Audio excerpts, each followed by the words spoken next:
எல்லோருக்கும் வணக்கம். நான் ஏன் டைட்டிலில் கரியர் உச்சம்னா என்னன்னு போட்டிருக்கேன்னா, நிறைய கூமுட்டைகளுக்கு அது தெரியலை.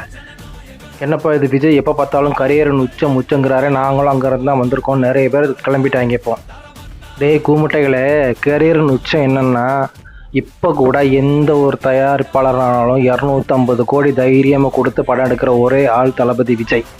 எப்படியும் ப்ரொடியூசருக்கு பைசா கிடச்சிரும், எவ்வளோ எக்ஸ்ட்ரா சம்பாதிக்கிறாருங்க மட்டும் பார்த்தா போதும்.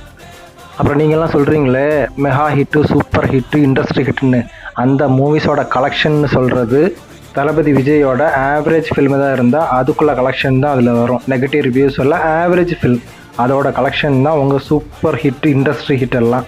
தளபதியோட ஒரு படம் ரிலீஸ் ஆனால் அது இண்டஸ்ட்ரி, தமிழ் இண்டஸ்ட்ரிக்கே ஒரு லாபம் அப்படிங்கிற கணக்கு தாண்டா கெரியர்னு உச்சம். இப்போயும் ஒரு உச்சத்தில் தான் இருக்கார். ஏன்னா ஒரு சாதாரண நடிகரை பார்த்து இப்படி புலம்புறீங்களே, கதறீங்களே, அதாண்டா உச்சம்.